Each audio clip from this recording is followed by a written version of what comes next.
நடத்தக்கூடிய ஒப்புவித்தல் போட்டி பரிசு வழங்கும் விழாவிற்கு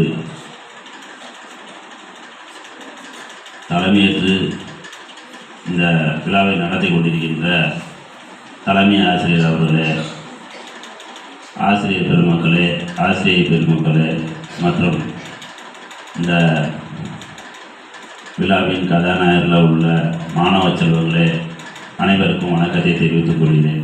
ஒப்புவித்தல் போட்டியில் கடினமான வார்த்தை, அதை ஒரு சின்ன தடங்கள் கூட இல்லாமல் ஒப்புவிக்கணுங்கிறது பெரிய விஷயம்.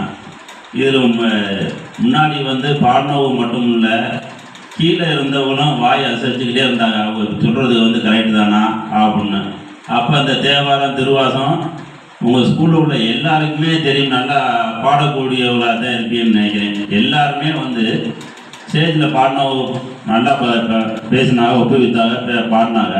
அதே மாதிரி நீங்களும் உங்களுடைய வாயை சேவை பார்த்துக்கிட்டே இருந்தேன். நீங்களும் அது சரியாயிருங்கிறத அப்படியே உங்கள் மனசுக்குள்ளே பாடிக்கிருந்தீங்க.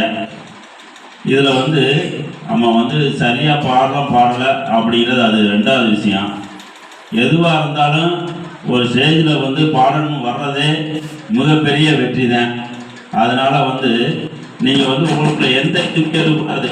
கண்டிப்பாக ஒரு போட்டின்னு வந்தால் அதில் எல்லாருமே நீங்கள் கலந்துக்கிட்டு பரிசுகள் வாங்குறது யாராவது 2-3 பேர் மட்டும்தான் வாங்க முடியும். ஆனால் கலந்துக்கிறத நீங்கள் எல்லாருமே கலந்துக்கிறணும்.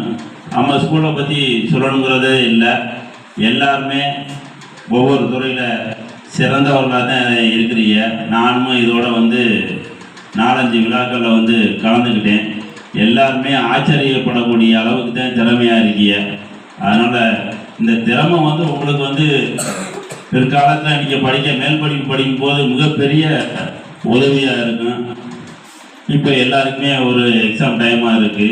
ஒரு சின்ன தகவல் மட்டும், ரஷ்யாவில் புரட்சி நடக்குது.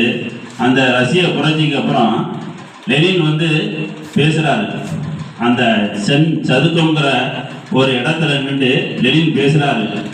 லட்சக்கணக்கான மக்கள் கூடியிருக்காங்க. லெனின் என்ன சொல்ல போகிறாருன்னு தெரியல, அவர் சொல்கிறத நம்மெல்லாம் கேட்டு அதுபடி நடக்கணும் அப்படிங்கிற மாதிரி நினச்சி பெரும் கூட்டம், கட்டுக்கடங்காத கூட்டம் கூடியிருக்காங்க. லெனினில் பார்த்தோன்னே அவங்க பெரிய ஆரவாரம் பண்ணுறாங்க. லெனின் சொல்கிறாரு,